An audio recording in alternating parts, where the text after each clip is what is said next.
Bismillahirrohmanirrohim. Assalamualaikum warahmatullahi wabarakatuh. Salam sejahtera untuk kita semua. Perkenalkan, saya Ria Yunita SIKOM MIKOM, dosen Fakultas Ilmu Komunikasi Bahasa, Prodi Ilmu Komunikasi, Universitas Bina Sarana Informatika, Kampus Kota Bekasi.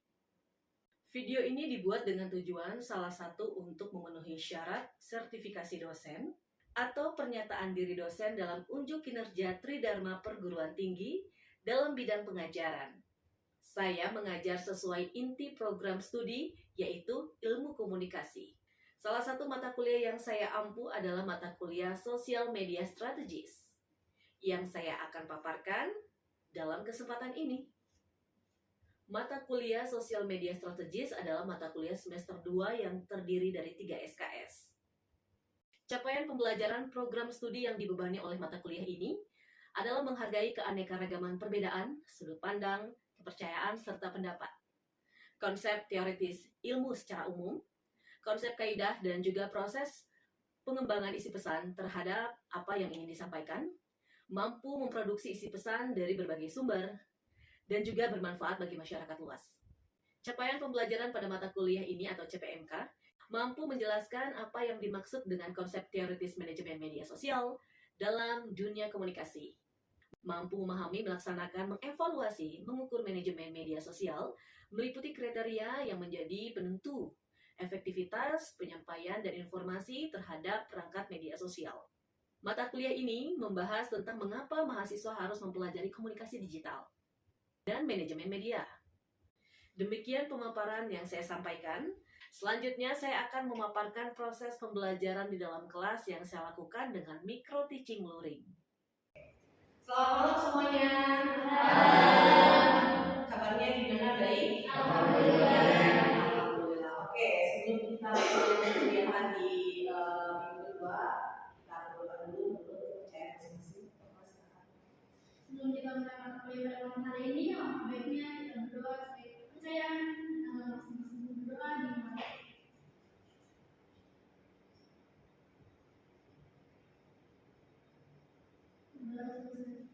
Oke, baik. Malam hari ini kita sudah berada di pertemuan kedua di mata kuliah Sosial Media Strategis ya. Dan pembahasan hari ini tentang manajemen media sosial, juga tentang kegiatan komunikasi bersama saya Ibu Yunita SIKOM. Dan selanjutnya kita akan membahas tentang media sosial, user behavior, manajemen sosial media, dan tentunya manajemen sosial media yang kita butuhkan saat ini sebagai pembisnis pemula seperti itu ya. Dan sosial media dalam rangka tujuan komunikasi, jurnalistik, dan juga selling, awareness, personal branding, dan juga publish. Media sosial sendiri adalah segala bentuk media komunikasi yang interaktif yang memungkinkan terjadinya komunikasi di media sosial itu sendiri ya. Interaksi dua arah, umpan balik dari kita menyampaikan pesan diterima, dan juga ada feedback dari isi pesan tersebut kepada halayak. Dan karakteristik dari media sosial tersebut adalah partisipasi, keterbukaan, juga membangun hubungan realitas dan juga membangun komunitas. Nah, kira-kira teman-teman sendiri nih atau rekan-rekan sudah paham belum apa sih itu media sosial? Apa yang kamu ketahui tentang media sosial? Media sosial adalah suatu platform yang memudahkan kita bisa berkomunikasi dengan teman kita yang jarak jauh, terus untuk bisa mengenal satu sama lain juga. Terus fungsi lainnya itu kalau di era digital sekarang ini, sosial media ini bisa jadi platform sebagai tempat jualan atau bisnis. Oke, baik. Dan karakteristik dari media sosial itu kan kita berpartisipasi ya. Kadang kita melihat konten-konten yang menarik, walaupun kita belum tahu rasanya produk itu seperti apa sih yang dijual di media sosial ya. Oke, kita lanjut lagi. Media sosial adalah segala bentuk media komunikasi.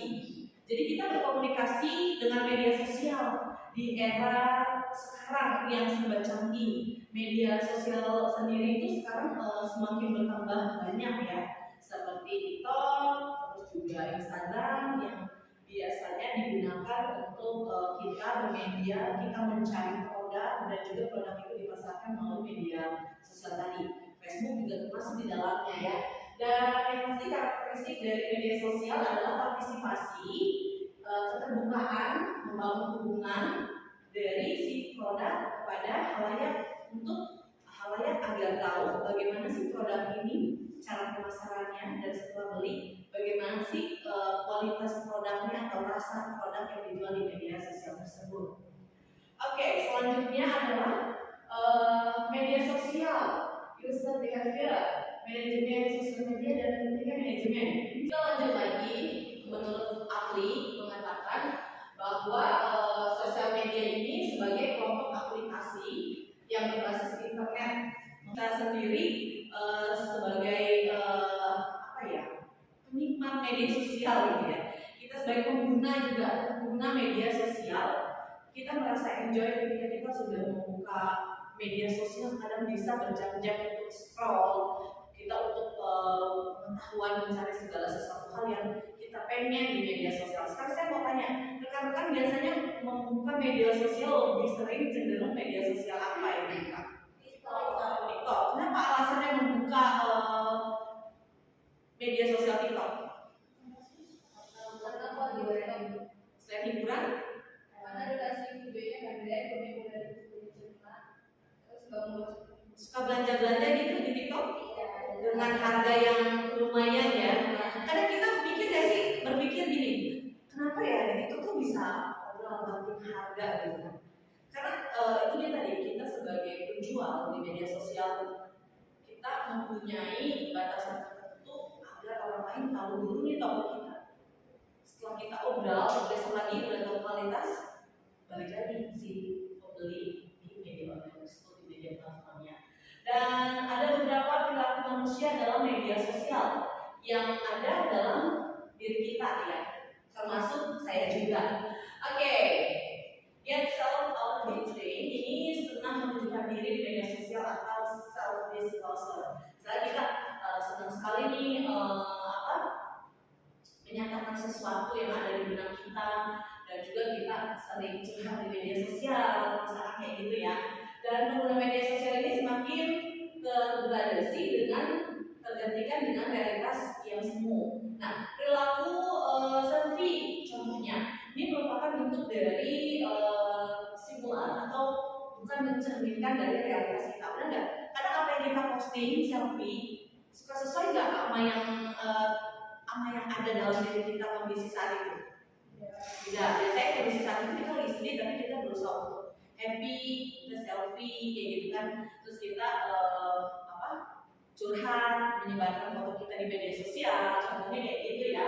Dan hal tersebut yang pasti secara resmi selfie atau swafoto pada 2013 ini yang secara sederhana didefinisikan sebagai foto instan yang disebarluaskan melalui media sosial. Ada beberapa orang bahkan harus mengakhiri hidup mereka karena berfoto selfie di tempat yang berbahaya seperti atap gedung, tebing, jurang. Tidak sengajaan ya, jadi terjadi beberapa orang tuh yang kecelakaan, akhirnya dia harus meninggal karena akibat foto selfie. Selain akhir hidup, mungkin orang juga bisa mengalami kecelakaan ya saat selfie, misalnya di atas motor dengan perjalanan yang ngebut, dan itu yang merupakan hal yang sangat membahayakan saking hobinya gitu ya. Makanya kita di sini harus sering juga sama kita mengingatkan pengguna media sosial bahwa boleh selfie, tapi kita harus ingat tempat di mana kita selfie itu tidak membahayakan untuk kita. Gitu kan? Kamu suka selfie? Suka. Biasanya kamu selfie itu lagi menggambarkan suasana yang kayak gimana? Lagi senang. Alasannya? ini apa namanya? Menampilkan itu dari orang lain. Bisa. Ketika orang lain melihat, oh dia lagi senang, orang lain yang melihat dia lagi sedih, dia jadi senang.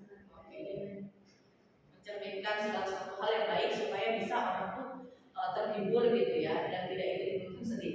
Bahkan gini, kita kalau scrolling di media sosial ada iklan yang musiknya mellow aja, kita suka ikut menangis, atau menangis bisa ya kalau dengerin iklan ini. Kamu tau gak iklan salah satu brand yang ada di TV? itu anak kos ya, kita udah konsen banget nonton anak kos yang disayang sama ibu kosnya, terus ujung-ujungnya dia udah lulus kuliah, terus berapa tahun kemudian datang dengan membawa anaknya si A, si B, si C, ujung-ujungnya ada iklannya kan. Bahkan saat itu kita nggak tahu nih ceritanya keren banget nih di media sosial gitu, ternyata ujungnya ada iklan salah satu brand pengangkat nasi misalkan, masih itu ada nggak yang tahu iklan itu? Jadi ujung-ujungnya iklan pengangkat nasi kayak gitu. Jadi banyak yang memang bisa kita lakukan kalau misalkan kita mau memulai berbisnis di media sosial gitu ya. Dan tentunya yang kedua, aktif di media sosial karena pamer. Sebenarnya pamer boleh nggak sih di media sosial? Boleh ya. Ada yang bilang nggak boleh, padahal sah-sah aja. Kalau kita sudah menggunakan media sosial apapun, berarti kita nggak bisa, kita tuh orang nih pamer terus, nggak bisa seperti itu. Karena apa? Media sosial itu milik semua orang. Kita harus mau dikritik gitu kan. Kita nggak boleh ngejudge orang tuh pamer. Ternyata memang setiap orang itu punya kegembiraan masing-masing untuk menunjukkan kisah hidupnya dengan cara memposting foto di media sosial pribadinya seperti itu ya. Nah, pamer tetapi belum tentu pada kenyataan dan kehidupannya belum tentu juga benar-benar bahagia seperti yang tadi kamu bilang ya. Nah, salah satu penyebab kenapa sih orang suka pamer di media sosial karena pengen memuaskan ego pribadi kadang-kadang. Tapi kadang-kadang kita kalau lagi nggak mau posting, katanya mau mali misalkan seperti itu. Jadi sesuai akal hati kita deh, kapan kita mau posting, kapan kita mau melihat postingan orang, itu sah-sah aja gitu ya. Dan tujuannya adalah like, comment, dan subscribe ya. Kalau di Facebook, di TikTok, Instagram seperti itu ya. Oke, selanjutnya adalah yang ketiga, gila belanja di media sosial. Nah ini dia, media sosial telah meningkatkan gaya hidup boros bagi kita. Dan selain karena mudahnya membeli barang belanja dengan tap bayar, datang, bahkan sekarang bisa menggunakan pengiriman instan yang 30 menit, 10 menit langsung bisa sampai di tempat kita gitu ya. Nah, sebagai bentuk ekspresi agar bisa dianggap lebih modis, trendy, kekinian. Balik lagi, itu semua tergantung dari kebutuhan kita gitu. Kalian sudah jadi media sosial, di media telepon? Suka. Biasanya kapan sih waktunya kalian belanja? Coba saya pengen tahu. Tengah malam. Kenapa tengah malam? Karena bosan scrolling akhirnya tertarik ya. Nah, pernah nggak kita kepikiran kita bukan mau jadi penonton aja nih, nanti suatu saat kita akan menjadi pelaku bisnisnya. Nah, jadi kalau misalnya kita sering scroll gitu, lama-lama kita tuh terpancing untuk membuat brand atau produk yang sekarang ini lagi booming, bahasanya maklon ya, produk itu dimakan dengan brand nama kita. Nah, kita pernah nggak sih punya kepikiran seperti itu? Pernah ya, seperti itu ya. Jadi pengen memulai bisnis karena hasil dari kita sering scrolling, gitu ya. Dan efek buruknya dari orang yang sering menghabiskan hidupnya di media sosial, tekanan untuk menyeimbangkan gaya hidup teman yang mereka lihat di media sosial. Contohnya, lihat teman beli sepatu keren nih, gitu kan, besok kita mau beli seperti itu. Tapi kita balik lagi, setiap manusia punya kesadaran dalam dirinya, punya kemampuan masing-masing. Kalau ternyata kita mampu untuk nyenengin diri sendiri untuk beli barang-barang tertentu atau gila belanja di media sosial, artinya bukan gila orang gila ya, maksudnya sering sekali melakukan belanja di media sosial, ya kan? Di situ kan biasanya kalau kita sering belanja itu ada klasifikasinya, kita tergolong di A, B, atau C nih. Sekian belanja ada di golongan A, sekian rupiah belanja ada di golongan B, seperti itu ya. Oke, selanjutnya adalah budaya kopas dan share. Kemudahan mendapatkan informasi di media sosial, di handphone, menyebabkan masyarakat mudah sekali menyaling berbagi share informasi baik berupa teks, gambar, ataupun video ke sesama pengguna ponsel. Menurut kamu sah-sah aja nggak? Pernah nggak kamu melakukan itu? Misalkan ada kata bijak bagus, kamu screenshot, kamu posting, seperti itu ya. Nah, Akibat konten informasi yang belum terverifikasi menyebar dan tidak terbendung, dan juga mengakibatkan banyak hoax viral di media sosial. Tapi balik lagi, kita sebagai pengguna media sosial harus bisa mencerna dengan baik mana sih yang harus perlu di-share, mana sih yang perlu kita bikin aja cukup kita yang tahu. Dan kita sebagai penonton di media sosial, pengguna media sosial, kita cuma bisa menilai menurut kita pribadi, penilaian kita pribadi seperti itu. Oke, selanjutnya adalah manajemen media sosial. Manajemen media sosial adalah istilah yang digunakan untuk menggambarkan strategi komunikasi bisnis guna menghasilkan kehadiran yang lebih besar dan juga konsumen menggunakan berbagai jenis media sosial tadi. Dalam arti luas, media sosial tentang mengembangkan pendekatan pemasaran online yang terhubung dengan pelanggan potensial yang melalui situs yang sudah digunakan terus-menerus oleh konsumen. Contohnya yang tadi Instagram, kan kalau Shopee itu kan termasuk online. Kalau TikTok kan dia sebagai media platform tapi ada hiburannya juga. Oke, selanjutnya bagaimana bermedia sosial yang lebih efektif?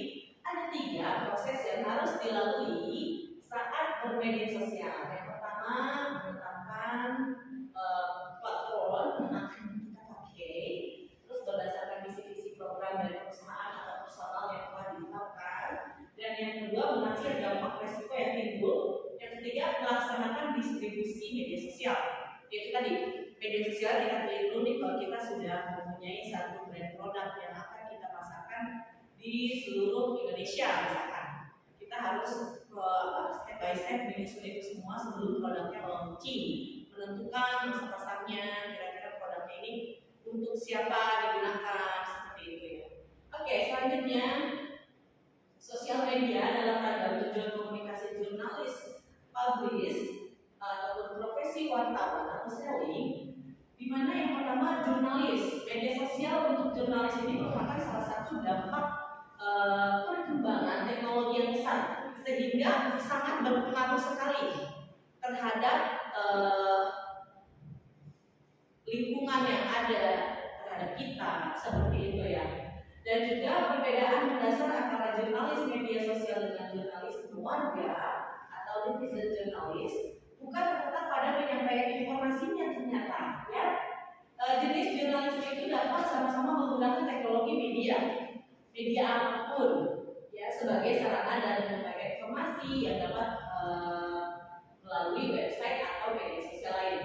Nah ini dia, tetap pembeda paling dasar terletak pada kemampuan dari jenis jurnalisme tersebut. Jurnalisme warga menurut pakar Lawson ini merupakan seorang individu yang bukan ahli di bidang jurnalis, tapi dapat mencari dan mengolah berita yang kemudian dapat dipublikasikan.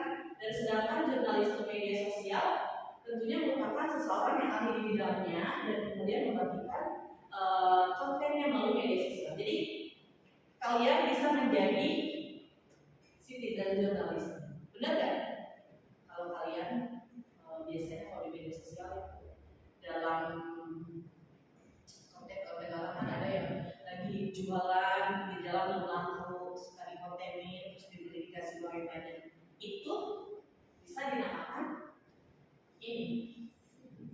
Kalian pernah nggak melakukan itu? Pernah nggak? Contohnya? Contohnya waktu itu ada orang yang kayak jualan terus di kontenin, terus ternyata si yang bilang ini aku donasi, dan itu saya ikut berdonasi, ikut menyumbang istri dan itu kan termasuk juga di jurusan. Ya seperti itu ya, seru ya. Terkadang memang kita juga harus izin dulu nih saat kita mau membuat konten tersebut sama si penjual itu. Selanjutnya, oke, branding. Jaga agar branding tetap konsisten di seluruh jenis media sosial yang ada. Caranya, menerapkan upaya branding secara konsisten dengan cara membuat materi media sosial seperti tampilan media sosial ada logonya, warnanya, gambarnya, gaya bahasa yang disebarluaskan, teksnya tadi ya, dan juga antara sesama media sosial satu dengan lainnya. Tujuannya adalah biar si pembaca, biar si orang yang menonton dia paham apa sih tujuannya si brand ini dipasarkan, kegunaannya, misalkan brandnya makanan dengan cita rasa yang seperti apa itu digambarkan dari potongan-potongan gambar dari si produk makanan tadi, ya. Dan bahkan mereka dapat percaya tentang keabsahan lembaga atau perusahaan itu karena branding yang konsisten. Artinya kita memikat semua orang supaya percaya produk kita ini oke loh dari masa ke masa. Kita harus meyakinkan itu melalui postingan-postingan yang memang terus menerus ya, atau bisa dikatakan konsisten. Selanjutnya ada selling awareness. Faktor utama yang sangat mempengaruhi jalannya suatu manajemen sosial marketing ialah produk, harga, daerah pemasaran dan promosi apa sih yang kita lakukan, seperti itu ya. Nah, promosi merupakan salah satu upaya yang digunakan oleh perusahaan, baik barang atau jasa atau perorangan, untuk berkomunikasi dengan baik terhadap audiens supaya mau beli produk kita, ya. Karena promosi itu sendiri sebenarnya adalah komunikasi sehingga perusahaan dapat lebih banyak menarik konsumen untuk beli si barang itu. Selanjutnya, nah kalau profesional pekerjaan media sosial berdasarkan tujuan, sosial media untuk jurnalis dan publisitas dilakukan oleh wartawan, ya. Ada nggak yang cita-cita menjadi wartawan? Siapa? Wartawan kuliner, gitu kan? Dan sosial media untuk kegiatan selling atau jualan dilakukan oleh sales. Sosial media untuk kegiatan branding dilakukan oleh marketing, communication, atau public relations. Selesai. Sampai di sini ada yang mau bertanya? Silakan. Ya. Tadi kan membahas tentang promosi itu berdasarkan konten. Kalau seandainya penjual itu nggak ngerti cara pasarnya gimana, ataupun dia tidak mengerti pemasarannya itu kayak gimana. Lalu bagaimana sih cara lain selain konten untuk si produk ini itu terpasarkan? Oke, caranya adalah mau nggak mau ngikutin, dimulai dari nol, belajar bagaimana caranya untuk membuat konten kreator dan dipasarkan. Karena media sosial itu kan bukan milik perorangan atau perusahaan, tapi bisa bukan memiliki perusahaan aja, artinya bisa kita miliki sebagai perorangan gitu kan. Artinya kita harus mengikuti zaman. Kalau kita mau jualannya di media sosial, mau nggak mau kita tetap harus bikin konten itu. Kalau orang yang nggak bisa, biasanya kita pakai jasa, di mana ada jasa layanan untuk mengembangkan produk tersebut di media sosialnya. Jadi kita cuma transfer foto ataupun angle-angle video, angle foto, nanti si media tadi yang mengelola untuk posting setiap harinya dari si brand itu. Baik, sampai di sini mungkin itu saja yang dapat kita sampaikan. Sampai ketemu di minggu depan dengan mata kuliah yang sama. Saya akhiri. Wassalamualaikum warahmatullahi wabarakatuh.